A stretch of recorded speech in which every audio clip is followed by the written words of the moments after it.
Greenhalgh was once a prolific forger.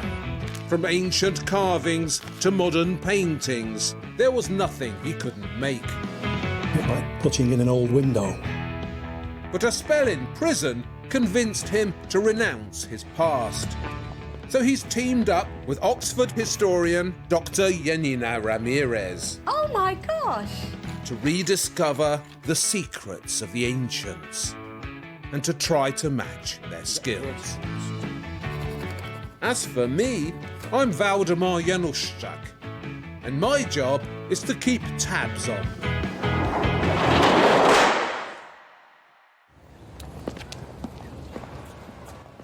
The Ashmolean Museum in Oxford has one of the world's great collections of ancient art. Oh, my favourite gallery, Shaun. It's a museum full of treasures, and Janina has brought Shaun here to see some of them. Stunning glittering pieces in here. But really beautiful. Caught my eye here. These gold and garnet birds. They're absolutely exquisite, aren't they? Spectacular, aren't they? Yeah, there are some wonderful pieces here. Yeah, there are. Bird or eagle brooches were the most spectacular jewellery of the Dark Ages.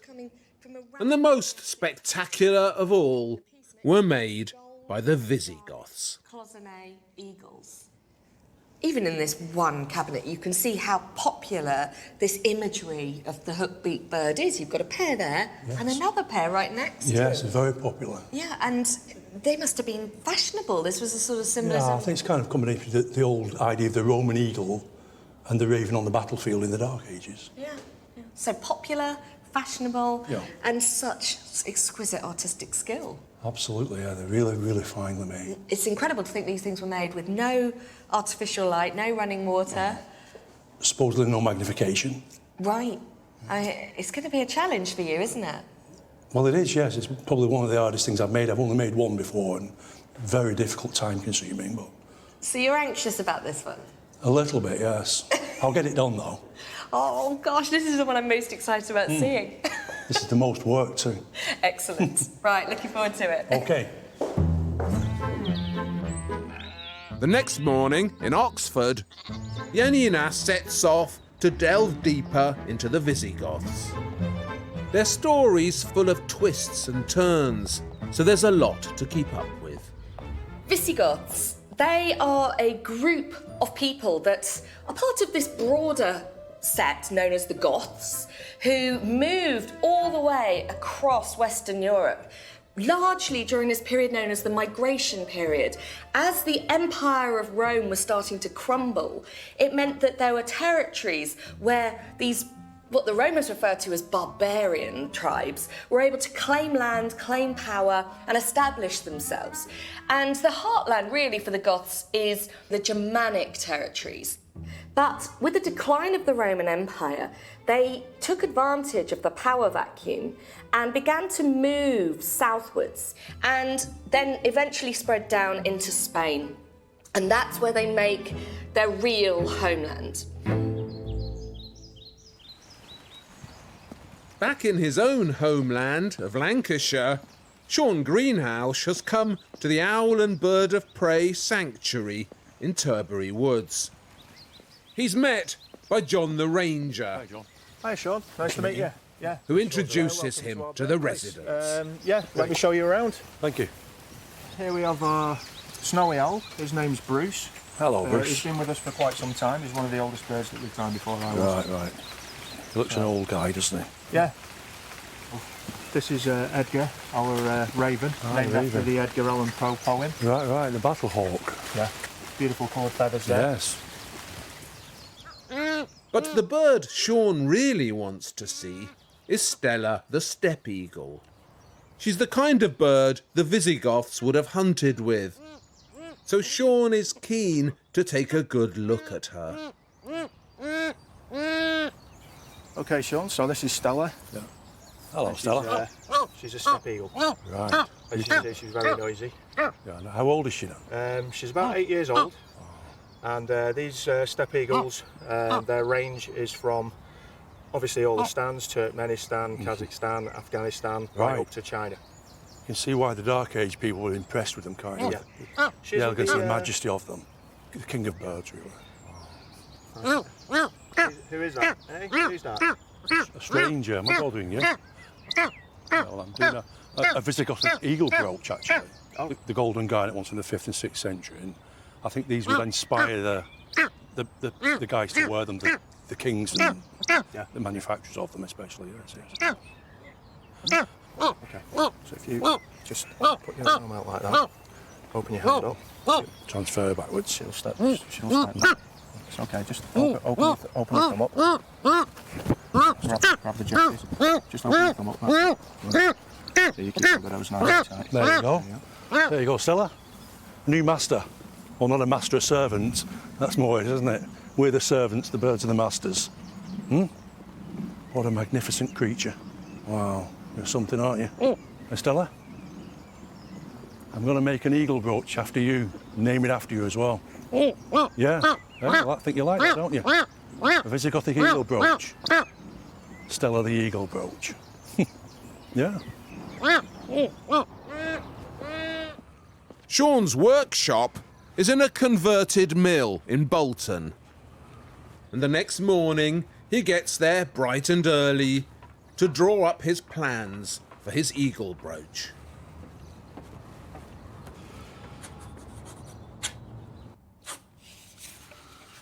And that's what I'm hoping to make.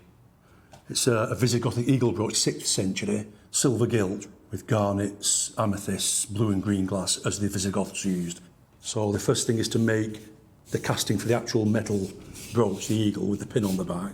You can get failings in casting there. Then we have to make the actual structure within, the cell structure within.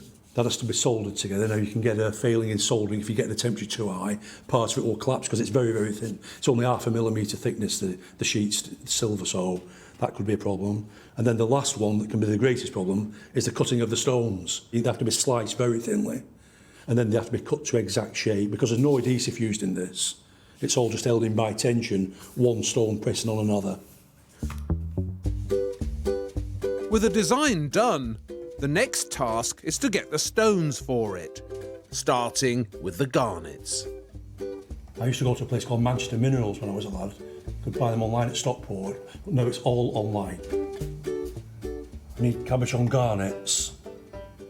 Obviously the Visigoths ones have gone online to buy theirs, but so I'll have to order these 10 by 8s, £2.32 if you buy more than 2. Well, I'm definitely going to need more than 2. Right, now we're looking for amethysts. Amethyst, here we are. Click on that.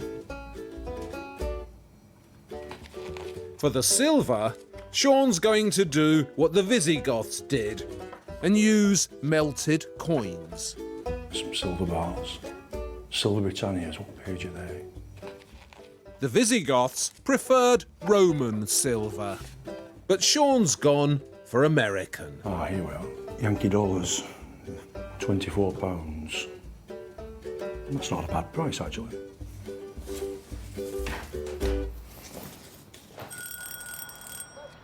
A few days later, Janina comes up to Bolton to see how Shaun's doing. Hi, Shaun. Lovely to be at your home. The garnets have arrived, Here we are. and she's keen to see the design. My favourite thing, bird symbols. Wow. I love this. Obviously much bigger than it's actually going to be. Absolutely, yes. Probably be about the size of the tail, if that. Oh. The actual thing, but I've exploded it so we can see it clearly. That's gorgeous. What have you got in terms of the different gems then? Well, the garnets have come. You can see them there. They have to be sliced and cut to size. So you're going to be working with these tiny little pieces? They'll be tiny when we're finished. Are they going to get flattened down then? Yes. Then we have to cut them to fit the actual cells. Right. This will be silver gilt, the board. You get the yellow part, but silver gilt, you can see. These are amethysts used by the Visigoths. They used a lot of amethysts in the work. And these parts are glass, green glass and blue glass. Probably reused Roman glass. Of course, that's what Sliced they and would have polished. used. Of course they would, yes. So you're going to get hold of some? Yes. Maybe not Roman glass, but glass. My goodness.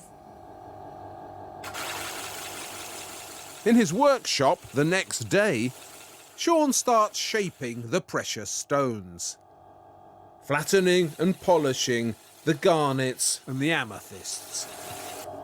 Sometimes they polish really well, but other times you can just get an awkward stone that just doesn't want to play. The polished garnets are looking darker than he wanted, A little impurity in it. but they're the only ones he can get. Polish them up as well as it should.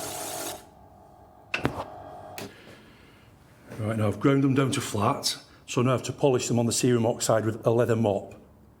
The first thing to do is put this on, because with the water splashing is okay, but with the cerium oxide, it makes a real mess. So we'll put this on as a collar to catch the sprays it's whizzing out.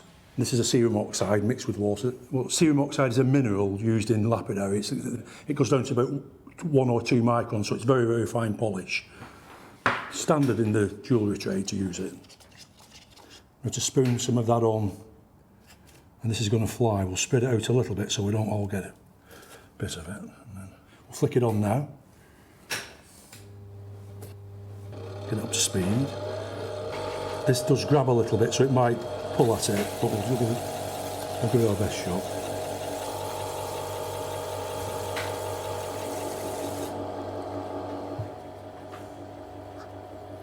All right. And there we have a satin finish. Let's take off the glue.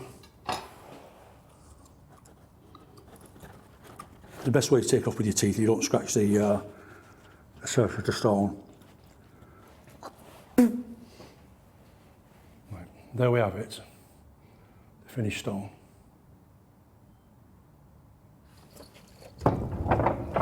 Downstairs at the mill, there's been another delivery. Right, the silver dollars have arrived, so we'll have a look at those. Shaun's using American dollars because the silver in them is 99% pure. And now that the dollars are in, he's ready to start his eagle brooch. The first task is to make a bird-shaped body for the brooch.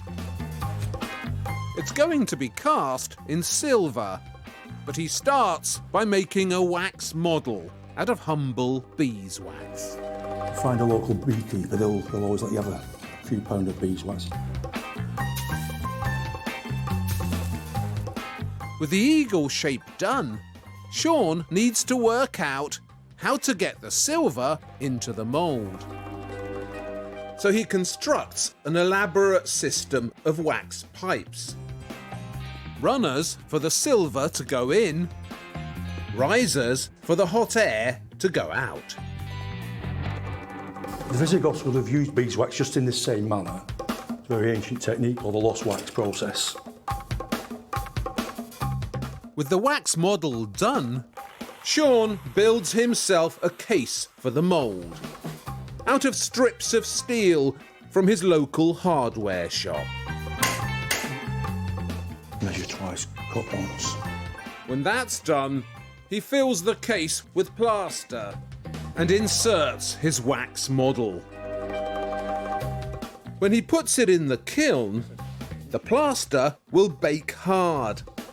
The wax will melt out, and he'll have a mould for his Visigoth brooch. Right, we're going to melt the silver now, the coins into the furnace, and then get the mould out and pour the lost wax casting. Put them in one at a time.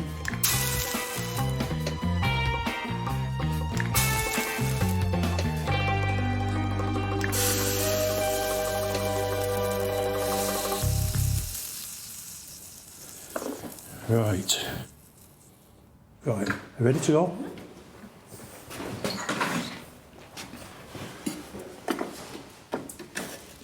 Oh, the whole thing's broken to pieces. Damn it, we'll just put the lid down. The steel's gone. What kind of steel are they using now? What am I going to grab that out with? Just give me a minute, it's not completely... So the steel's all turned to crumble. Can you believe it? Heavens above, I need something large to grip it with now. Oh, unless I try to grab it between two of these, that's very risky. That's very. I can't use that. It's very risky. This.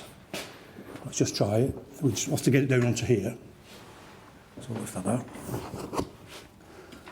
Try to grab the mould. No.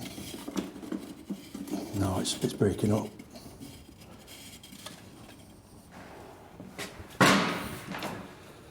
Oh, there's something in the freaking mould there blocking it. Right, anyway, we'll give it a try.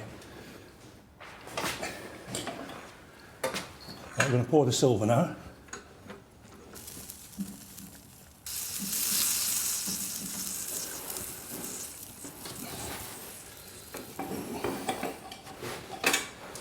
Pull it down. Oh, I think it might have filled the mould, you know. That's steel. Look at that, steel. That's never steel. This was purchased as 0.5mm steel. It's been in a burnout furnace for 12 hours and it's gone like tissue paper. The steel I used to use just 20 years ago, you could reuse the flask 20 times before it was in a bad state. So you can see the quality of metal, how it's deteriorated. I don't know where this is from and I won't say, but it's not British steel, that's for sure. Oh. Despite the shoddy steel, Shaun has managed to cast something. The question is, what? We'll just have to see anyway. There might be a chance that it's actually filled the mould.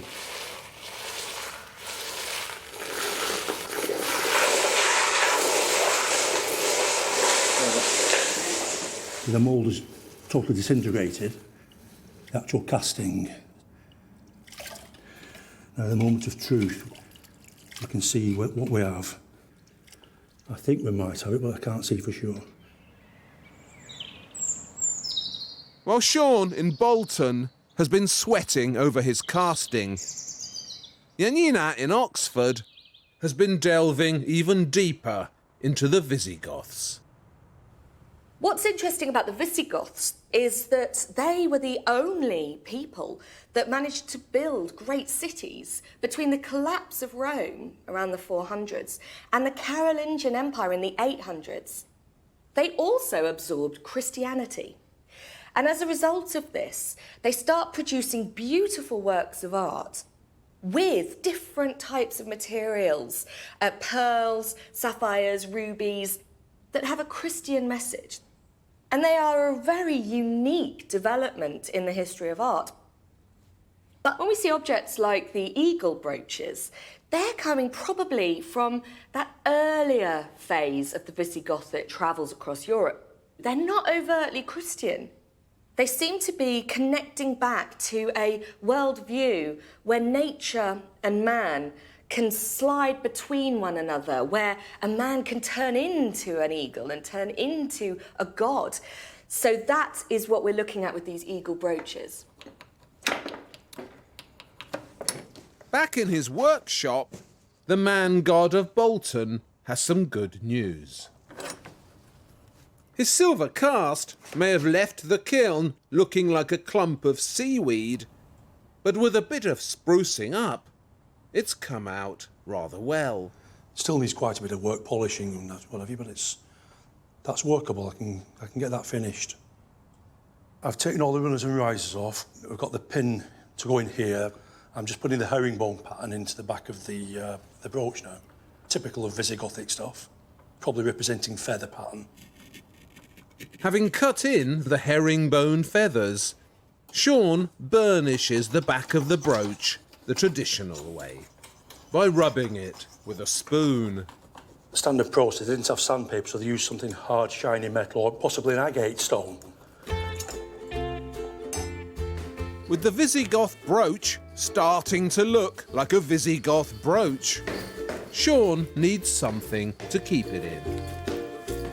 So he pops upstairs to his pal Appender, who runs a Bolton clothing store. Hi, Appender. Hey, Shaun. How's things? Right. Yeah. I've got a bit of a job for you. Yeah. This is something I'm making. This is actual size, but that's enlarged just so you can see the detail. No, it's pretty cool, isn't it? Visigothic brooch, set with gems eventually. Now, I want kind of a pouch for it, either velvet or leather. What would you recommend? That's brilliant, that. Like it. Leather would be nice, wouldn't it? Leather, I think, we'll set on. Yeah, yeah. Okay. About that sort of size. Yeah, just to fit it snugly. So, Sweet. Yeah. Looks really nice. So how much is that? About 20 quid. That's great, yeah, 2 yeah. weeks. 2 weeks, that's that great. enough? Is that all right? Yeah, that's fine. Thank you very much, yeah. Cool. That'll be ideal. All right, like Great it. stuff. Thank All you. right. See you later, Shaun. Bye-bye.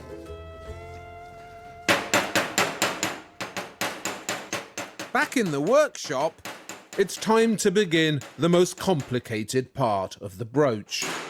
Making and fitting the silver compartments for the garnets and the amethysts. I've started out with a piece of silver. I've beaten it down some already. Then repeat the process over and over again, maybe 8 or 10 times until we get down to the thin stuff that we can use for the cells. When the silver's thin enough, Shaun cuts and fits the individual cells. It's a delicate task that requires maximum precision. Trying to position the eye now, which is all crucial to give the thing the look of life. And when all the bits are cut and shaped, Right, so I'm going to have to put my magnifiers on for this one. Shaun breaks open his soldering kit and starts putting the jigsaw together. The Visigoths would have used a handheld blow lamp to get the flame, but it takes constant practice to do well, so we just use this. And after a lot of fiddling, the various bits are all made. Wing and the other wing. I'll get the head in now. Job done. Back upstairs, the pouch that Shaun ordered should also be ready. Ah, Leslie. Hello, Oh, Leslie. hiya. Hiya. Are the pouches ready at all? Yeah, they are actually, yeah. Right, oh, great. They look great, them. It's looking good. It's a snug Is it fit, good? but I prefer a snug fit, yeah. Yeah. Yeah, it won't sort of move about then. Exactly, yeah. Oh, that's great, Yeah, that. do my sales pitch then, yeah. Right. Yeah, that's great. So, what do I owe you? Nothing. No, it's Sure? all right, yeah. Yeah. Right then, thank Do you me very a much. favour. Okay. Do me a pint. Right, anytime. Okay, thank you. Okay, thanks Bye-bye. a lot. See ya. Bye-bye.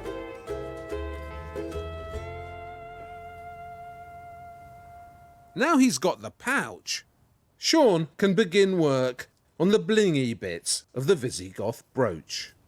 Right, I'm getting on with the gilding now. This is electro gilding rather than the mercury gilding, but it's so toxic I just can't afford my health to do such things anymore. So I've used it a couple of times. It's very damaging to the health, so that's out of the question now. So we'll carry on with this. Just dip into solution, form a full electrical circuit, and the gilding starts to go on gently. It's like a magical process, like seeing a picture developing a developing tray as it comes up from silver to gold. The Visigoths used gilt silver and gilt bronze mostly, but they did use silver as well, and occasionally for the top pieces solid gold, but cost-wise we're using silver. Basic electroplating caused a great stir when it first came out. It is a magical kind of process, similar to photography, and its magical quality where it just turns base metals into gold. To look as they're gold, obviously they know, but to the eye, it fools the eye just as photography does. So. Get the edge of it as where they get worn the most, so we'll put an extra thick layer on any sharp edges so they last and they don't get worn through. Right, I've virtually done in there now, but I've a little bit spilt, so we'll use every last drop. I think that's just about done it now. We've used everything.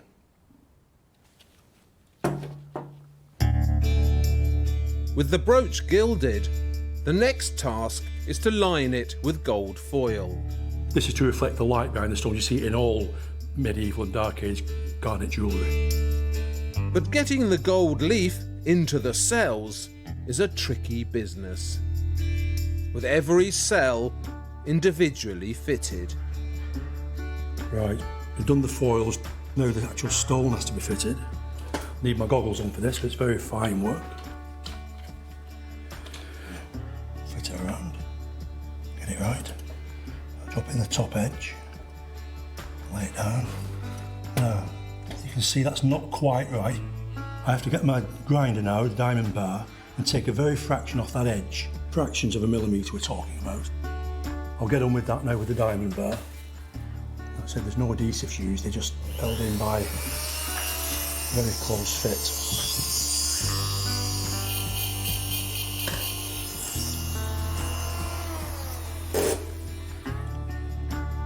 So continually. It might be there now.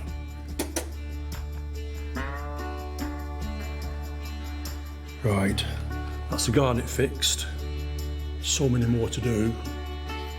I'll have to get on with the next one. The amethyst next, so we'll start with that. One stone down, 49 to go. For Shaun Greenhalgh, it's going to be a long summer.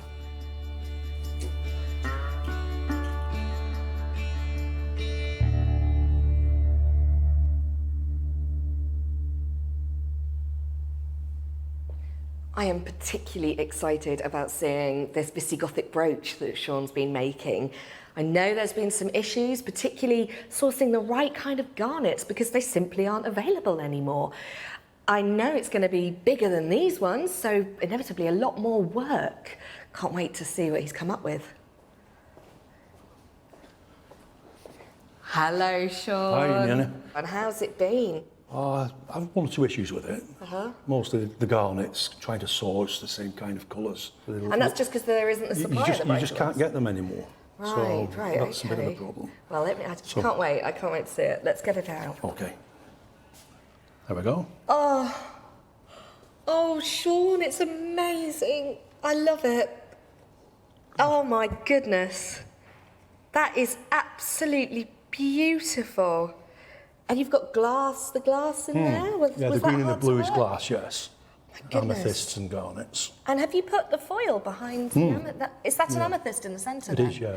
I just didn't have time to make it as I wanted to make it with the garnets and amethyst, so I've had to just put that in just to end it. Yes, because I remember in the original design it was going to be garnet, but you know, this is so true to the Visigothic form because you've got the coloured glass, and then that mix between the garnets and the amethyst is actually, it's a striking effect, isn't it? It creates a completely different look. Very Visigothic, yes. I mean, I have heard, a little bird told me that a big bird is the inspiration for this. Stella, yes. The eagle from the reserve. Yes. Have you named it Stella? Stella. Yes. Excellent. It's a fitting name, perfect name for it. I want to have a look at the back as well. Right. That's looking good. I love the way you've scored it here. That's just the pattern. They put a herringbone pattern on, but the interesting thing about it is that if you look at it, the pin is offset to one side. Yeah. So when it hangs on the cloak, the eagle leans in on a thick woolen cloak rather than flat or out. That's for the right-hand one. They usually had a left-hand one as well, and they put the pin on the other side, so they're both kind of leaning in. Yeah. That's incredible. Wonderful thing, you know, that you've managed to bring in that small sort of detail, but that really brings it's a small detail that counts, isn't it? And it looks incredible, looks authentic. Wow. And it weighs a lot. Yeah. It's a fair beast. It is a fair Stella beast. was, wasn't she? Yeah. Well, I am so impressed by Stella. She is stunning. It's also a pretty impressive statement of power, isn't it? When you imagine someone wearing a pair of these. Yeah. Serious bling. That's what they went in for. Yep. Yeah. Well, listen, there's always more to be done, isn't there? Shall we get on and do the next thing? Okay, come on, let's go. Went to college, studied art. To be an artist, make a start. Studied